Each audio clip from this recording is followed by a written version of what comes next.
Welcome to this edition of Inside SAU Athletics. I'm Madison Thompson. And I'm Avery Lisk. On this week's episode, we're featuring the SAU women's track and field team. Over the past weekend, the Fighting Bees were busy with 3 separate meets in both Iowa and Illinois, and St. Ambrose did not disappoint. Starting off at the Drake Relays, the 4x100 relay team of Lindsay Cady, Sarah Jordan, Janiyah Lewis, and Claire O'Melia made their mark, setting a school record time of 48:11 seconds. Continuing the success at the Kip Janvrin Open, Kaylin Kanucky made herself a national qualifier in the women's steeplechase. Rounding out the Augie alternative, Bree Newmiller threw a personal best of 44.88 meters in the women's discus.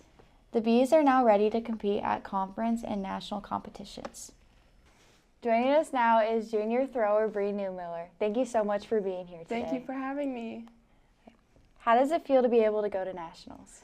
It honestly feels amazing. It's such a huge accomplishment. Every time I qualify, I always get a little emotional about how big of an honor it is. Just another meet to extend the season and hopefully perform well there. What got you into throwing? So I did it in middle school just for the fun of it, and then I continued in high school where I actually saw growth and started getting good at it. So then when I got recruited to throw here at SAU, I was like, why not? And then what is your preparation like before meets? I always try to be in a good mental space. I really prioritize keeping calm and just trusting in myself to perform good. I like to stay hydrated and eat a quick snack before I throw. Yeah. And then how does training look like in the off season? So we really don't have very long of an off season since we start the second week of school and go all the way till a week after school. So our off season is during the summer, where I like to stay in the gym, keep active, keep lifting, and then get out and throw 3 times a week just to keep in shape. Okay. Thanks again for being here, and good luck the rest of the season. Thank you. Coming up next on Inside SAU Athletics, we talk to head coach Tyler Older. We'll be right back.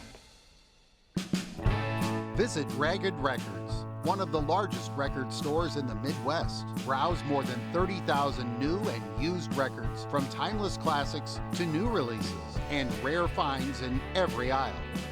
New to collecting vinyl? Check out our large selection of stereo equipment to spruce up your listening experience. Find your group at Ragged Records, located along Motor Row in Davenport, and in Rock Island next to Roz Talks. Capture a piece of the past with Trash Can Annie, where vintage meets vibrant in every stitch. Browse our carefully curated collection of clothing and accessories, ranging from the late 1800s to current styles. Dress to impress with Laura's unique style and wardrobe consultations. Find a style and make it yours with Trash Can Annie, your destination for timeless fashion. Whether you're a competitive runner, looking to stay fit, or just looking for comfort and support, Running Wild has you covered. Locally owned for more than 3 decades, Running Wild is the Quad City's trusted source for athletic wear and accessories. No matter your experience level, we'll help you find the right fit with all the top brands for running and walking and the latest in running apparel. Open 7 days a week, just up Brady Street. Don't walk, run to Running Wild, your run specialty store. Tune in to KALA and hear something different. Programming that celebrates the diversity of our listeners. We're advocates for the arts, showcasing your favorite music from around the world. We're storytellers, producing award-winning news and educational podcasts. We're dedicated sports fans, bringing you the latest Fighting Bee action from St. Ambrose University. We're a learning lab, mentoring the next generation of broadcasters and content creators. A part of your community for 5 decades. We're KALA Radio, 88.5 FM and 106.1 FM. Turn it on and turn it up. Ready to studio in 3, 2. Welcome to this edition of SAU Weekly, your source for the latest news and sports from St. Ambrose University. We begin with breaking news after a vehicle crashed into a non-residential campus building overnight. We should always have places to promote inclusivity on and off campus. you guys got the opportunity to scrimmage against 3 Division I basketball teams. How did your team benefit from that later on in the season? Well, I think it's just a great experience for our players. Being able to run and be around the people that I enjoy gives me a reason to be passionate about running. Welcome to Stingers, discussions with SAU Bees over everyone's favorite drinks. What happens to you though, seriously, if you drink the whole cup? You get all your papers done. And Yeah, right.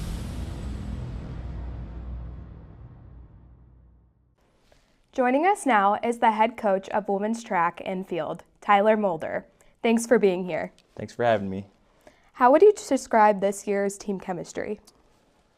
Team chemistry-wise, I think across all groups, they're doing a good job of supporting each other. I like to see some of the kids, they kind of waited around for each other after practices to like eat dinner together. Mm-hmm. They call it family dinner. So for them to call it family dinner, you know, they're like gelling pretty good and getting along. But yeah, I think it can be challenging for a track team to completely gel with us all kind of doing our different crafts and what we're working on. So it's always kind of a challenge, but to see them supporting each other at meets, it's really on display. Mm-hmm. How do you support your athletes over a 4-year career? I think one thing we do is we always go over their goals for this season, check in on them. I think just kind of reading their body language from day to day, but making sure we're always kind of pushing them towards their goals, challenging them sometimes of when they need it. But at the end of the day, it's just being caring, and if you're reading the room right and you see that they got their head down, then just checking in on them and making sure they're okay, that practice is like their safe place, and that hopefully they're having fun at practice and not dreading it. So, do you think it ever gets challenging as a coach teaching track and field? Well, for me, I mean, as the head coach, sometimes I have to fill some holes. So that can be a little challenging, as if you're kind of filling the void for an event that you're not as knowledgeable about. But otherwise, I try to surround myself with very knowledgeable people that I trust all the assistant coaches and athletes to trust those coaches. So overall, if you have the proper people in place, it's not too hard at all. Mm-hmm. Do you have goals for your athletes who are going to nationals? Yeah, I think at the end of the day, it's a huge honor to get there, and then we want to perform well there. It's always fun to walk away with hardware because you get to make the podium. As coaches, we get to hand them their awards. So it's pretty memorable. I think that's a lot of fun to kind of reward such a long season. Mm-hmm. Thanks again for being here, Coach. Good luck this season. Thank you. The Bees are now headed to the CCAC Outdoor Championship this weekend, followed by the NAIA Outdoor Championships in Asheville, North Carolina. Good luck to the Bees. That's all we have for you on this edition of Inside SAU Athletics. Remember to check out the SAU TV Facebook and Instagram pages for our latest episodes, game highlights, and interviews, and more. You can also find them on The Hive at sauthehive.com. Thanks for watching.